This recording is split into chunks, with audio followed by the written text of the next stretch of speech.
Harness yourselves up to the yoke. Early in the reign of Zedekiah son of Josiah king of Judah, Jeremiah received this message from God: make a harness and a yoke and then harness yourself up. Send a message to the kings of Edom, Moab, Ammon, Tyre, and Sidon. Send it through their ambassadors who have come to Jerusalem to see Zedekiah king of Judah. Give them this charge to take back to their masters: this is a message from God-of-the-Angel-Armies, the God of Israel.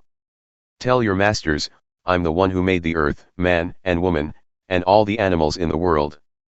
I did it on my own without asking anyone's help, and I hand it out to whomever I will. Here and now I give all these lands over to my servant Nebuchadnezzar king of Babylon. I have made even the wild animals subject to him. All nations will be under him, then his son, and then his grandson.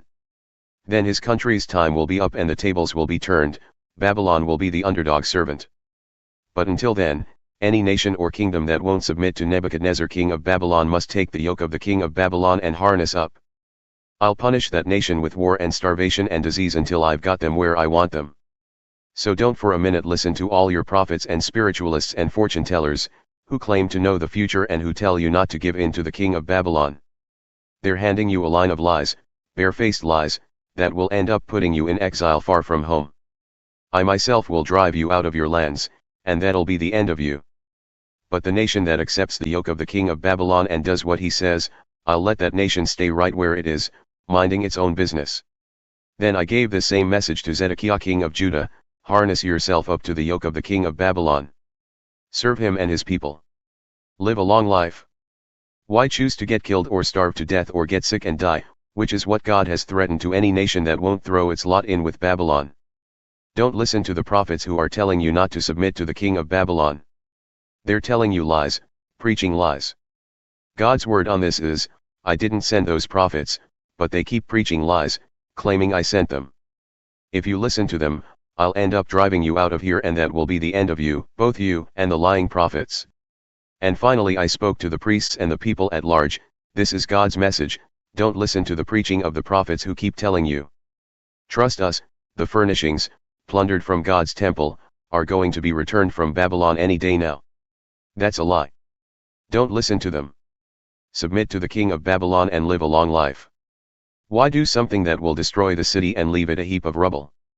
If they are real prophets and have a message from God, let them come to God of the angel armies in prayer so that the furnishings that are still left in God's temple, the king's palace, and Jerusalem aren't also lost to Babylon. That's because God of the angel armies has already spoken about the temple furnishings that remain: the pillars, the great bronze basin, the stands, and all the other bowls and chalices that Nebuchadnezzar king of Babylon didn't take when he took Jehoiachin son of Jehoiakim off to Babylonian exile along with all the leaders of Judah and Jerusalem. He said that the furnishings left behind in the temple of God and in the royal palace and in Jerusalem will be taken off to Babylon and stay there until, in God's words, I take the matter up again and bring them back where they belong. From a wooden to an iron yoke.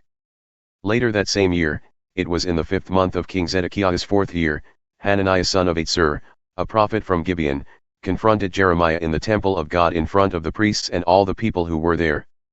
Hananiah said, "This message is straight from God of the angel armies, the God of Israel. I will most certainly break the yoke of the king of Babylon.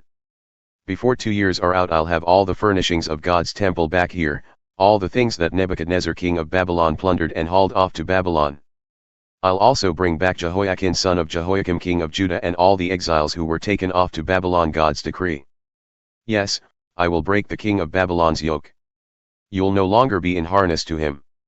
Prophet Jeremiah stood up to Prophet Hananiah in front of the priests and all the people who were in God's temple that day. Prophet Jeremiah said, "Wonderful. Would that it were true, that God would validate your preaching by bringing the temple furnishings and all the exiles back from Babylon. But listen to me, listen closely. Listen to what I tell both you and all the people here today. The old prophets, the ones before our time, preached judgment against many countries and kingdoms, warning of war and disaster and plague. So any prophet who preaches that everything is just fine and there's nothing to worry about stands out like a sore thumb. We'll wait and see. If it happens, and then we'll know that God sent him." At that, Hananiah grabbed the yoke from Jeremiah's shoulders and smashed it. And then he addressed the people, "This is God's message, in just this way I will smash the yoke of the king of Babylon and get him off the neck of all the nations, and within 2 years. Jeremiah walked out. Later, sometime after Hananiah had smashed the yoke from off his shoulders, Jeremiah received this message from God: "Go back to Hananiah and tell him, this is God's message, you smashed the wooden yoke bars, now you've got iron yoke bars. This is a message from God of the angel armies, Israel's own God, I've put an iron yoke on all these nations. They're harnessed to Nebuchadnezzar king of Babylon. They'll do just what he tells them. Why, I'm even putting him in charge of the wild animals." So prophet Jeremiah told prophet Hananiah, "Hold it, Hananiah. God never sent you. You've talked the whole country into believing a pack of lies. And so God says, you claim to be sent? I'll send you all right off the face of the earth. Before the year is out, you'll be dead because you instigated sedition against God." Prophet Hananiah died that very year, in the 7th month. Plans to give you the future you hope for. This is the letter that the prophet Jeremiah sent from Jerusalem to what was left of the elders among the exiles, to the priests and prophets and all the exiles whom Nebuchadnezzar had taken to Babylon from Jerusalem, including King Jehoiachin, the queen mother, the government leaders, and all the skilled laborers and craftsmen. The letter was carried by Elasah son of Shaphan and Gemariah son of Hilkiah, whom Zedekiah king of Judah had sent to Nebuchadnezzar king of Babylon. The letter said, "This is the message from God of the angel armies, Israel's God, to all the exiles I've taken from Jerusalem to Babylon: build houses and make yourselves at home, put in gardens and eat what grows in that country. Marry and have children. Encourage your children to marry and have children so that you'll thrive in that country and not waste away. Make yourselves at home there and work for the country's welfare, pray for Babylon's well-being. If things go well for Babylon, things will go well for you. Yes. Believe it or not, this is the message from God of the angel armies, Israel's God. Don't let all those so-called preachers and know-it-alls who are all over the place there take you in with their lies. Don't pay any attention to the fantasies they keep coming up with to please you. They're a bunch of liars preaching lies, and claiming I sent them. I never sent them, believe me. God's decree. This is God's word on the subject: as soon as Babylon's 70 years are up, and not a day before, I'll show up and take care of you as I promised and bring you back home. I know what I'm doing. I have it all planned out, plans to take care of you, not abandon you, plans to give you the future you hope for. When you call on me, when you come and pray to me, I'll listen. When you come looking for me, you'll find me. Yes, when you get serious about finding me and want it more than anything else, I'll make sure you won't be disappointed. God's decree: I'll turn things around for you. I'll bring you back from all the countries into which I drove you. God's decree: bring you home to the place from which I sent you off into exile. You can count on it. But for right now, because you've taken up with these newfangled prophets who set themselves up as Babylonian specialists, spreading the word God sent them just for us, God is setting the record straight. As for the king still sitting on David's throne and all the people left in Jerusalem who didn't go into exile with you, they're facing bad times. God of the angel armies says, watch this. Catastrophe is on the way: war, hunger, disease. They're a barrel of rotten apples. I'll rid the country of them through war and hunger and disease. The whole world is going to hold its nose at the smell, shut its eyes at the horrible sight. They'll end up in slum ghettos because they wouldn't listen to a thing I said when I sent my servant prophets preaching tirelessly and urgently. No, they wouldn't listen to a word I said. God's decree. And you exiles whom I sent out of Jerusalem to Babylon, listen to God's message to you. As far as Ahab son of Kolaiah and Zedekiah son of Maaseiah are concerned, the Babylonian specialists who are preaching lies in my name, I will turn them over to Nebuchadnezzar king of Babylon, who will kill them while you watch. The exiles from Judah will take what they see at the execution and use it as a curse. God fry you to a crisp like the king of Babylon fried Zedekiah and Ahab in the fire.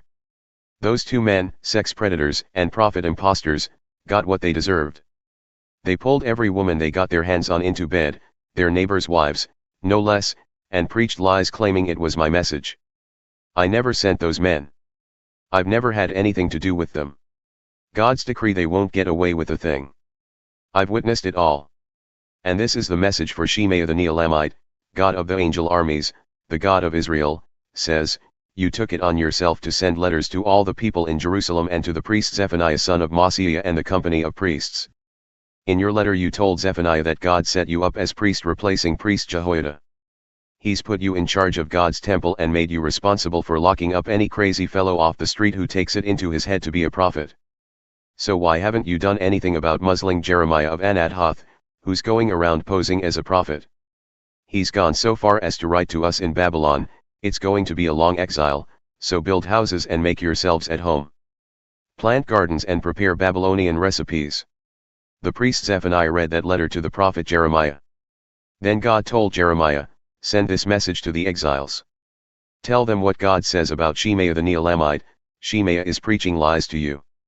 I didn't send him. He is seducing you into believing lies. So this is God's verdict, I will punish Shemaiah the Neelamite and his whole family. He's going to end up with nothing and no one. No one from his family will be around to see any of the good that I am going to do for my people because he has preached rebellion against me. God's decree.